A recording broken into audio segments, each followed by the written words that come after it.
Racist cop shaved a black woman's head, then froze. When she took the bench, she screamed as the clippers buzzed across her scalp, her dignity stripped alongside her hair. In a dim back room of a county precinct, a black woman was humiliated, mocked, and discarded like she was nothing. To the officers, she was just another powerless face. But less than an hour later, when she entered the courtroom wearing the robe of a judge, the entire room froze, including the man who had violated her. He didn't just shave her head. He exposed something far more dangerous: what happens when racism thinks it has won. What she did next, no one could have predicted. Stay with us, because this isn't just a story, it's a reckoning. They dragged her into a back room, shaved her head, laughed while stripping her dignity, thinking she was just another black woman without power. But 10 minutes later, she walked into the courtroom, took the judge's seat, and stared down the very system that tried to erase her. What happened next, no one saw coming. Dear viewer, what you are about to witness is not just a story. It is a powerful testament to the quiet power and pursuit of justice in places most people ignore. If this is your first time here, I warmly invite you to share where you are watching in the comments below. And if stories like this move you, challenge you, or make you think, consider subscribing and clicking the bell icon. We share voices that deserve to be heard every day. Thank you for being here. Now let's get into the story. It began like any other morning at the federal courthouse in downtown Chicago. A sharp wind danced through the glass-paneled lobby as security lines moved with practiced rhythm. Lawyers in press suits, plaintiffs clutching files, interns typing furiously on phones. No one looked up when the tall black woman in the charcoal-gray trench coat walked through the front entrance, a leather bag on her shoulder and silver-streaked hair swept into a flawless chignon. She wasn't dressed in a robe. No badge was pinned to her coat, just confidence, quiet and unspoken. Her name was Naomi Ellison, and what no one knew not yet was that she was the presiding federal judge on the highest-profile civil rights case that day. But before she could take her seat on the bench, she had to pass through the metal detector. That's where it happened. "Ma'am," barked the deputy at the scanner, "step aside." It was more command than request. Naomi paused, tilting her head, slightly puzzled. "Excuse me, random check," the deputy repeated. She was tall, broad-shouldered, white. Her nameplate read Mercer. Her voice was clipped, her eyes unreadable. "We've had issues with people hiding things under wigs. Need you to come with me." Naomi opened her mouth to object, then caught the stares of others in line. Some curious, some already looking away. She took a breath. "I don't wear a wig. You can scan my ID." Mercer didn't look at the ID. She didn't even glance. She simply stepped forward, reached out and plucked the badge from Naomi's hand, slipping it into her pocket like it meant nothing. This way, no one stopped her. No supervisor intervened. And so Naomi Ellison, one of the most respected legal minds in the Midwest, was led down a silent hallway away from cameras, past the reach of witnesses, into Security Room 4C. The door shut behind her with a sound that felt too final. The room was stark. A metal chair, a folding table, fluorescent lights. A set of electric clippers rested beside a tray of gloves and wipes. Mercer didn't explain. She didn't need to. The smirk she wore told Naomi exactly what kind of humiliation this was. "You know," Mercer said, slipping on a pair of rubber gloves, "we've had people hide transmitters, knives, even drugs and hair like yours, especially the curly types." Naomi didn't move. She didn't raise her voice. Her pulse throre behind her temples, but her hands remained steady by her side. "I do not consent to any search without probable cause," she said, "and certainly not one that involves touching my hair." Mercer's smirk hardened into something colder. "You people always want to talk legal. Let me be clear. I make the rules in this room." The clippers buzzed to life. And in the next 20 seconds, without paperwork, without oversight, without any just cause, Naomi Ellison's crown Her silver coils, each one coiled with pride, pain, and memory, was stripped away. Strands fell silently, fluttering to the tile floor like feathers torn from something once dignified. Mercer worked quickly, methodically, her gloved hand pressing Naomi's head down like she was property to be handled. Not a judge, not even a person. When it was done, Mercer stepped back, brushing Naomi's curls off her own uniform like they were dust. She didn't offer a mirror, didn't offer an apology, only said, "You're clear. You can go." Naomi rose from the chair. Her scalp stung with small scratches. Her neck was damp with sweat she refused to wipe. She picked up her leather bag, walked to the door, and paused just long enough to turn eyes sharp, voice low. "This room will not protect you." Mercer raised an eyebrow. "What's that supposed to mean?" Naomi didn't answer. She didn't need to. She stepped out of the room with a grace Mercer couldn't comprehend, walking past the line she'd once waited in. Past officers who averted their eyes now toward courtroom 7C, the same courtroom where in under 10 minutes she would ascend the bench. As she walked, whispers followed her. A clerk turned pale. An intern dropped his coffee, and Mercer, now back at her post, watched Naomi disappear through the double doors without understanding what she'd just done. Because Naomi hadn't walked out as a victim, she walked out as a verdict. And when she took her seat behind the elevated bench, Rob's dawned with a slow, deliberate motion. The courtroom froze. Mercer froze. There behind the seal of the United States District Court sat the woman she had just violated, now cloaked in the authority of the very justice system Mercer had weaponized. Her shaved head caught the light like armor. Her gaze did not waver. Her voice rang clear. "Bring in the first case." And from that moment on, the story was no longer about a shaved head. It was about who dared to believe they could silence a black woman with a pair of clippers, and what happened when they failed. The quiet that followed Naomi Ellison's entrance into courtroom 7C wasn't reverent. It was stunned. The gallery, already half filled with legal observers, civil rights attorneys, journalists, and ordinary citizens awaiting the hearing, could not reconcile the woman who had just taken the judge's bench with the woman who had walked through the lobby not 30 minutes before. Her scalp, still raw from the clippers, shimmered beneath the overhead lights. The tailored judicial robe did little to conceal what had been taken, but even less could diminish what she still carried. She didn't speak of it. She didn't need to, because every person in that room, including Deputy Mercer, now standing just beyond the double doors in disbelief, was being forced to confront the same unspoken question. Who did you think she was? Naomi knew the answer. It had played across Mercer's face the moment their eyes met that morning. It wasn't just the assumption that she didn't belong, but the calculation that she couldn't retaliate. To Mercer, Naomi had been just another black woman with no visible authority, no protection, no threat, just someone to control. But Naomi Ellison had never needed a badge or a robe to hold power. She had earned it long before she stepped foot into this courtroom through years of work the public rarely sees. Her rise wasn't accidental. It was deliberate, constructed brick by brick on a foundation of grit, intellect, and a refusal to accept invisibility.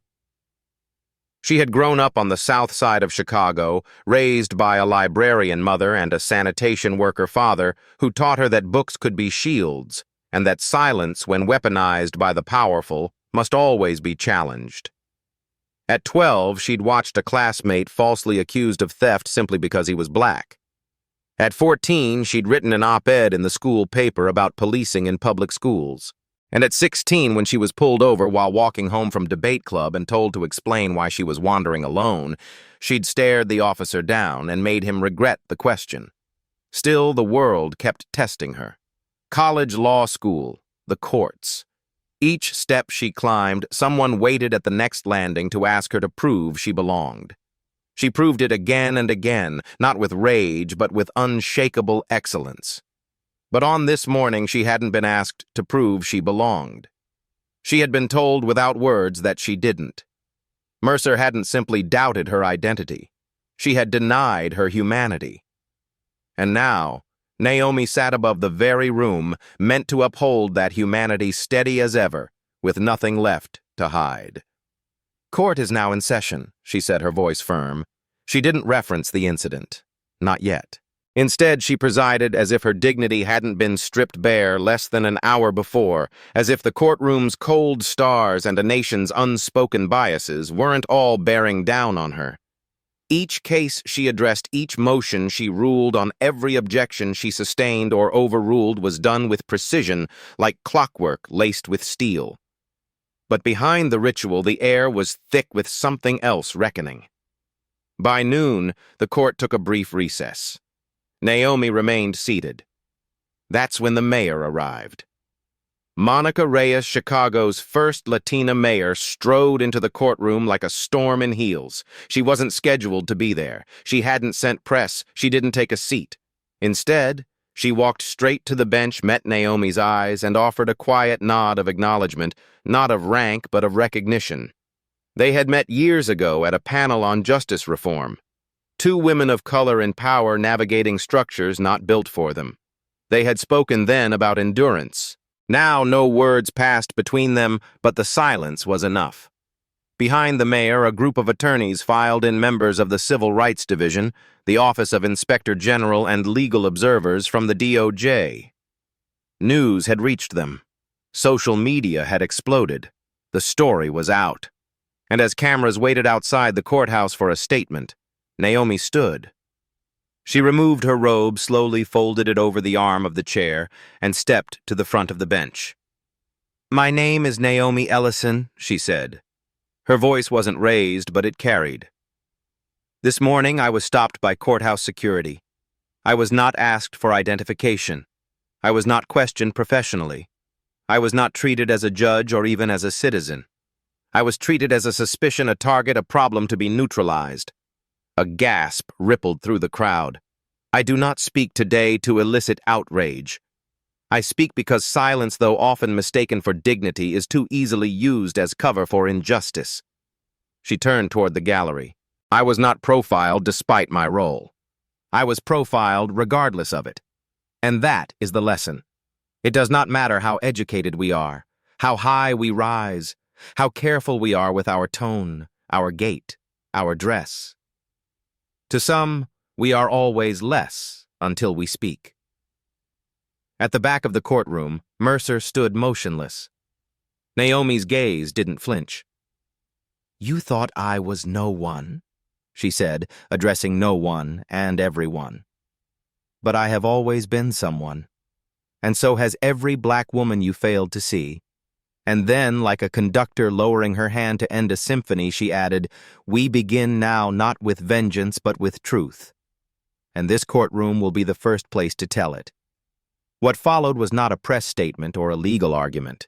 It was the beginning of an inquiry, a reckoning, and a new public understanding of what lived in the space between authority and assumption. Because Naomi Ellison had not just returned to the bench. She had returned with fire in her silence and justice in her breath. And she was done waiting for permission to be seen. When Naomi Ellison stepped out of the courthouse that afternoon, the city had already begun to hum with the quiet murmur of change. What began as a private humiliation had rippled into a public awakening. The footage of her shaved head, silent, unshaken, had reached millions. Not because of shock value, but because something in her stillness had cracked the surface of collective denial. People were no longer just talking about her. They were remembering themselves. Within 24 hours, the Civilian Oversight Office was inundated with complaints not about Naomi, but because of her. Her story had given others the vocabulary, the courage, the urgency to finally say what they'd been forced to swallow for years. A janitor in Seattle wrote about being routinely searched for cleaning cart contraband. A black school teacher from Atlanta submitted a detailed affidavit describing the time she was pulled aside in a courthouse lobby and asked if she was lost. A Muslim woman from Newark recounted being asked to remove her hijab for routine verification. All of it buried until now. Naomi had become more than a judge. She was a conduit, and she knew it. She didn't return to the bench that week, not because she was afraid, but because she was busy listening. She hosted a forum inside a modest community space just blocks from the courthouse. No press, no podium, just chairs in a circle. The flyer, printed in plain font, read, "Your story matters. Tell it where justice can hear it." They came in waves. An elderly man with a tremor in his voice told the room how 50 years ago he was dragged out of a courthouse for not responding quickly enough to a white officer's questions. A young nurse stood with her hands shaking, recalling how her brother was arrested at the same courthouse for raising his voice when trying to defend her from a paytown. A teenage girl named Amara quietly explained how she avoided court buildings altogether. After her mother, dressed in traditional African attire, was laughed at and forced to remove her head wrap before a juvenile custody hearing. Naomi sat among them not as a judge, but as one of many. She didn't interrupt. She didn't moderate. She only asked one question again and again. What did it take from you? And the answers came. My trust, my peace, my ability to believe I mattered. One woman whispered, "It made me small." Naomi never took notes. She memorized every voice instead. By the end of the week, the forum had to move into a larger space than another. Within 2 weeks, it had evolved into what the city began to call the Truth Circle, a gathering of those who had long lived in the shadows of respectability politics and selective justice. There were no titles at the door, no badges, just stories, some brutal, some quiet, all of them true.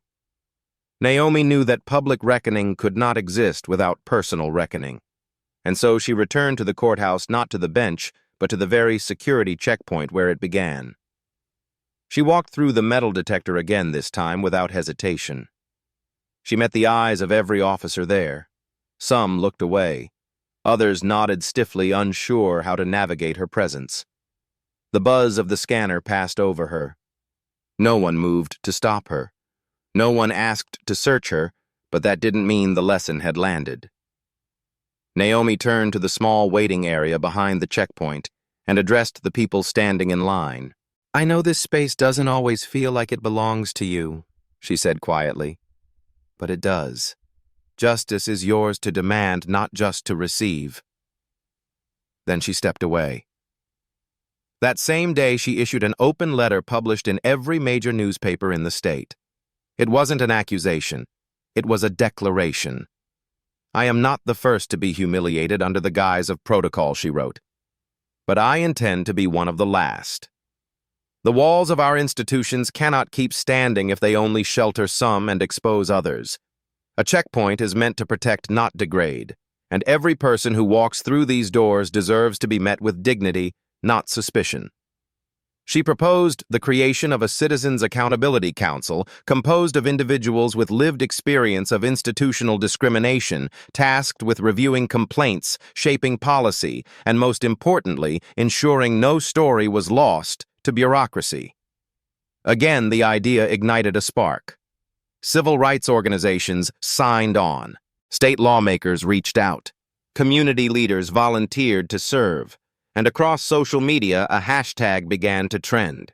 She did not bow. It was more than a slogan. It became a movement. Women posted their own stories under it, some harrowing, others heartbreakingly mundane.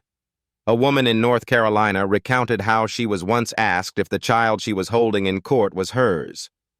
A woman in Detroit said she had to bring her white co-worker to court just to avoid being mistaken for a defendant. Each story echoed the one before it. Each voice amplified the next. Naomi saw her own pain mirrored in every syllable. She didn't want fame. She wanted correction. And correction, she believed, required more than consequence. It needed confession. So she requested a formal review of the entire courthouse's security division, starting with Deputy Marguerite Mercer, not because it would satisfy the public, but because it was necessary for the process to mean something. The review was not designed to humiliate. It was designed to reveal. And when Mercer sat before the ethics board, no longer in her uniform, stripped of the invisible armor power often provides, she didn't protest. She didn't excuse. She only whispered, "I didn't know who she was." To which the lead investigator replied, "That's the problem. You didn't think she could be anyone." Naomi never attended the hearing. She didn't need to because she had already started something larger than a reprimand. She had cracked open a silence that spanned generations. And now the echo of every silence voice was not only being heard, it was being recorded in policy, in memory, in the unshakable presence of a woman who refused to disappear. Naomi Ellison had taken her pain and offered it up as a doorway, and now others were walking through.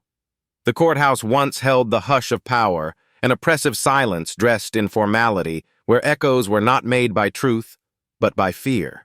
Naomi Ellison had heard that silence all her life. It wasn't the silence of respect. It was the silence of exclusion. And now she had decided that silence would no longer be the background music to justice, not in her courtroom, not under her watch. When she stepped back onto the bench, her scalp still bare, her gaze steady, the room didn't erupt. It listened. There was no applause, no grandstanding, just awareness. Every person who sat in that courtroom knew something had shifted. The weight in the room was different. Not heavier, just undeniable. Naomi wasn't interested in fanfare. Her power didn't come from spectacle. It came from principle. And in the days that followed, she used that principle to build something radical, not through revolution, but through resolve. She convened a round table of court staff defense attorneys, bailiffs clerks, even janitorial staff, anyone who participated in the daily machinery of justice. No titles, no rank. Just a single question written on the whiteboard. How do we ensure no one is ever invisible again? For 3 hours they spoke, some nervously, some angrily, but all honestly. A young court translator admitted that she had been reprimanded for speaking too gently to a Spanish-speaking mother on trial. A middle-aged white clerk confessed that she'd often felt something was wrong with how security profiled visitors, but didn't know how to speak up. A retired courtroom sketch artist shared a drawing she once kept hidden. A black woman being body searched behind closed doors. Her posture straight, her eyes averted. She said she'd drawn it from memory after witnessing the moment and being told not to include it in the courtroom log. Naomi listened. Every voice mattered, not because they offered solutions, but because they revealed the silent architecture of a broken culture. Then she unveiled the dignity protocol. It wasn't a policy. It was a practice. It began with eye contact, with acknowledgement, with mandatory training sessions led by survivors of court discrimination. Not activists from afar, but citizens from within the city. It required staff to log any interaction that resulted in physical inspection, to provide written explanation, and most radically to allow individuals to submit their own narrative of what happened. You don't just log an event, Naomi told them. You log the experience. Resistance came as expected.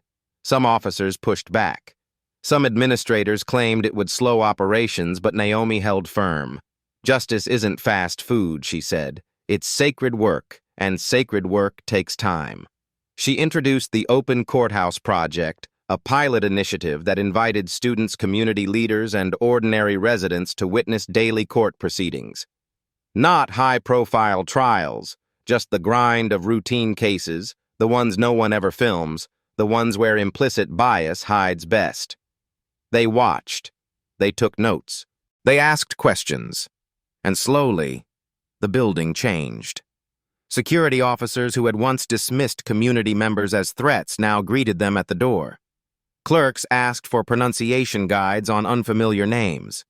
A defense attorney began writing reflections after each case, detailing whether he'd carried unconscious assumptions based on appearance.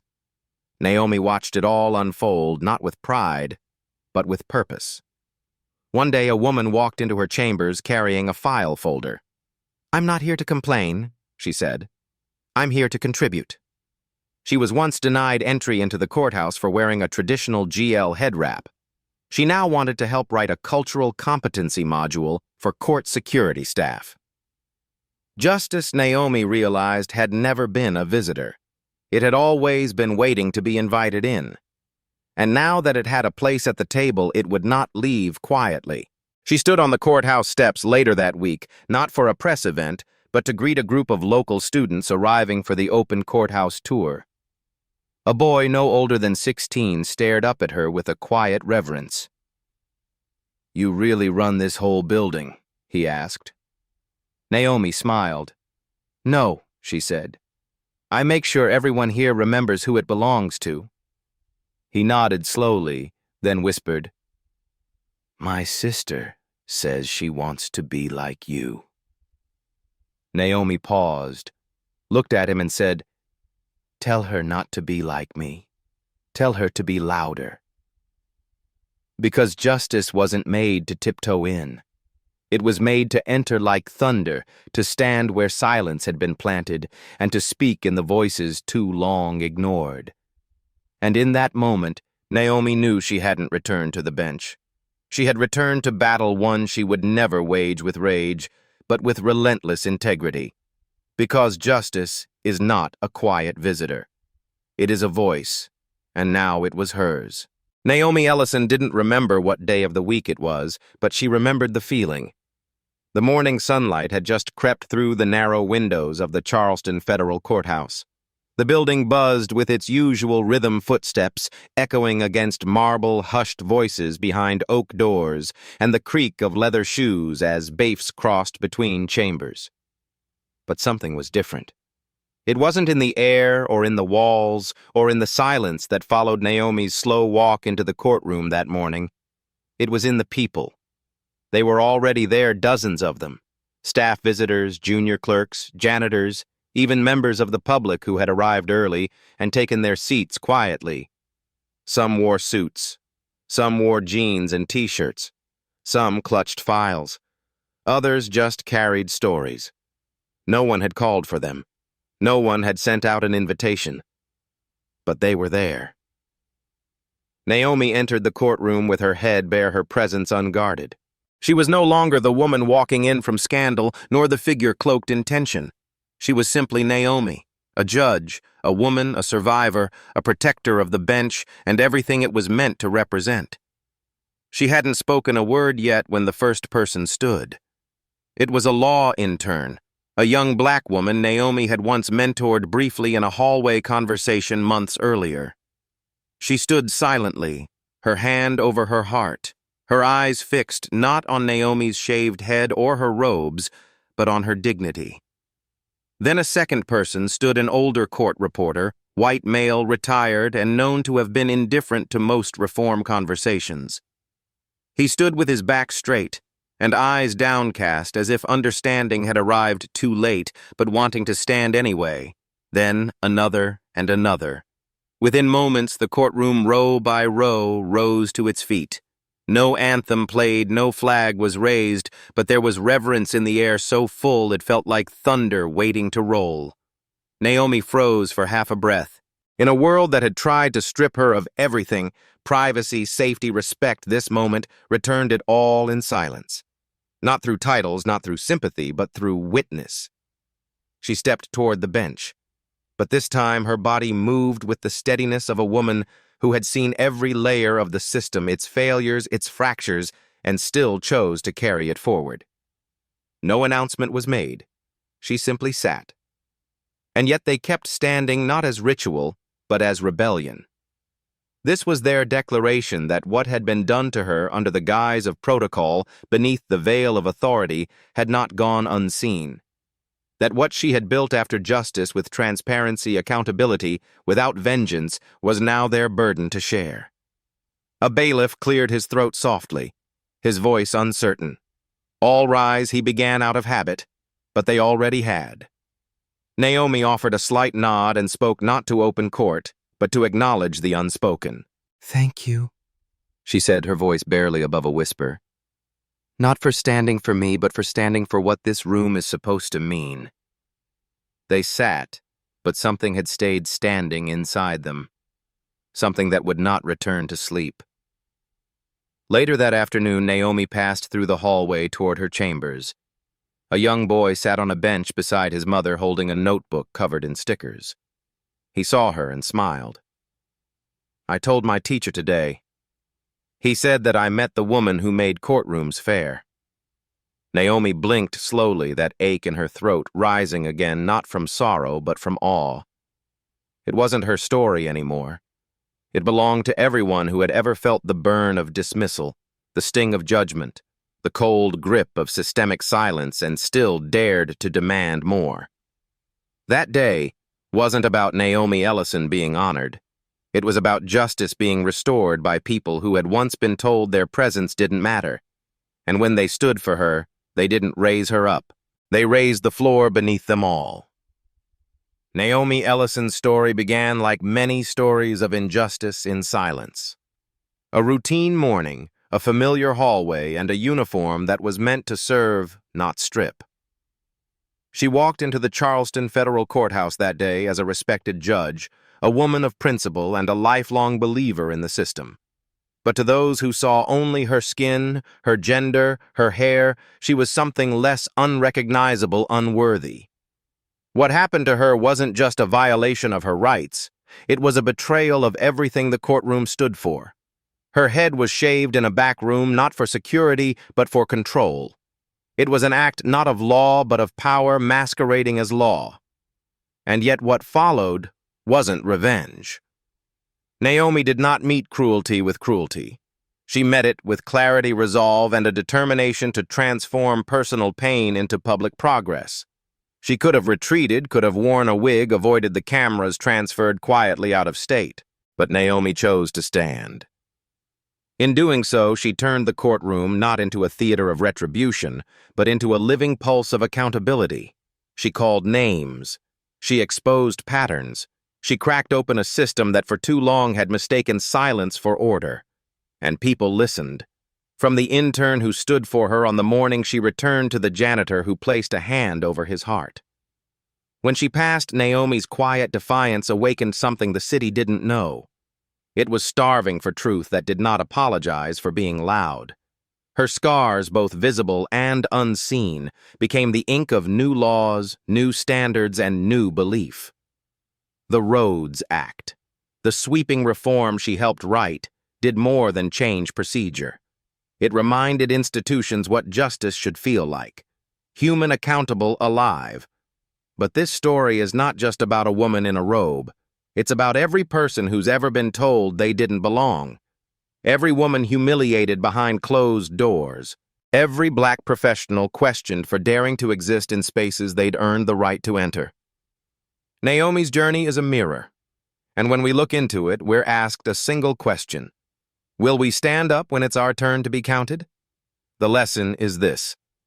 Dignity can be taken but never destroyed. True power isn't loud or showy. It's quiet, unshaken. It walks back into the room where it was broken and reclaims it. That's what Naomi did. That's what we must all learn to do. Not just when the cameras are rolling, but when no one is watching. In your daily life, this means standing up in your workplace when something's wrong. It means teaching your children the difference between authority and accountability. It means listening when someone says they were mistreated, even if the system insists otherwise. It means refusing to normalize disrespect no matter how common it becomes. Naomi's story may be finished on paper, but it's only beginning in practice. It lives every time we demand better from our leaders.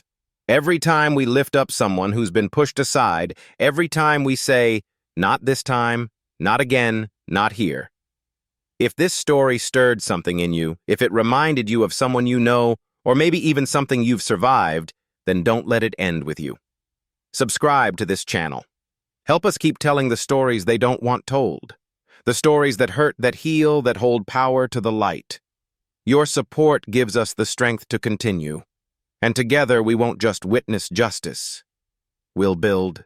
She didn't seek revenge.